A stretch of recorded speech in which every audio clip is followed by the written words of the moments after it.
Hello friends, भाद्रपद मास की कथा का अध्याय 12 की कथा में ध्रुव की तपस्या से प्रसन्न होकर भगवान विष्णु का प्रकट होना और उसे ध्रुव का पद देना है। श्री पराशर जी बोले, मैत्री का उद्देश्य राजकुमार रूप इन सबको हाथ जोड़कर प्रणाम करके उस वन के से चल दिए। वहाँ से लगकर ध्रुव यमुना के तट पर बसे हुए अति पवित्र मधुर नामक वन में आया। प्राचीन काल में उपवन में मधु नामक दैत्य रहता था, इसलिए उसका नाम मधुवन पड़ा। वहाँ मधु के पुत्र महाबली लवण नामक दैत्य को मारकर शत्रुघ्न ने मथुरा नाम की पुरी बसाई।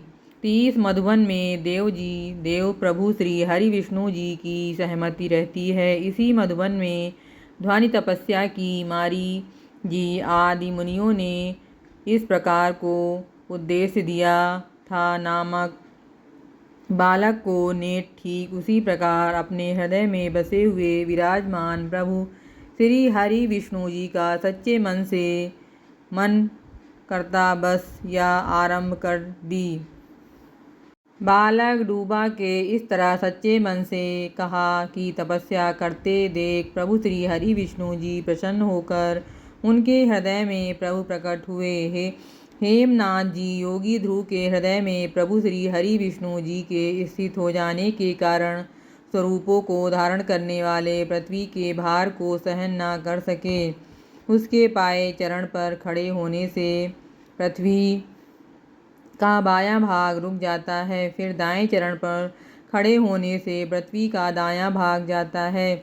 फिर जब वह पैर के अंगूठे से पृथ्वी को बीच में से दबाकर खड़ा हुआ तो पर्वत सहित समस्त भूमंडल विचलित हो गया।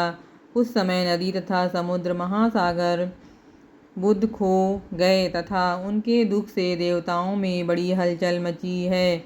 मैथिली तब हम नामक देवताओं ने बहुत दुखी हो इंद्र के साथ मंत्र ग्रहण कर तपस्या काम करने का आयोजन किया। इंद्र के साथ अति अतुल कुमार नाम के उपदेवताओं ने उनके रूप धारण कर शुरू करी समाधि कम करना आरंभ कर दिया। उसी समय माया से रची हुई उनकी माता कुंती क्षेत्रों में आंसू भरकर उसके सामने प्रकट होकर बोली, हे पुत्र यह कहकर वह वरुण वचन बोलने लगी, पुत्र शरीर का नाश करने वाला इस भयंकर तपस्या को छोड़ दे।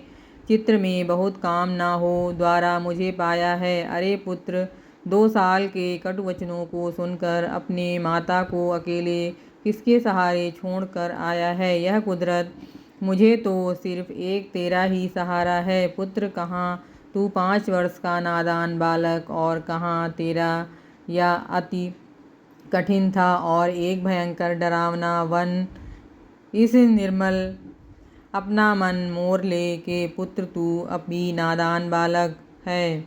यह तेरा खेलने कूदने का समय है, फिर अध्ययन का समय आएगा ही। समस्त लोगों को भोग करने के पश्चात अंत में तपस्या करना। पुत्र, तेरे जो खेलने कूदने के दिन हैं और तू खेलने कूदने की स्थान पर तप करना चाहता है तो क्यों अपना सर्वनाश करना चाहता है। पुत्र, तेरा धर्मों तो आपने माता को प्रसन्न रखने का है। मेरे प्रिय पुत्र, तू मुझे प्राणों से भी अधिक प्रिय है, इसलिए तू अपनी आयु के अनुसार कर्मों को कर। पुत्र, यदि तुमने आज ही यह तप करने का हक न छोड़ा तो देख, तेरी माता तेरे सामने ही अपने प्राण त्याग देगी।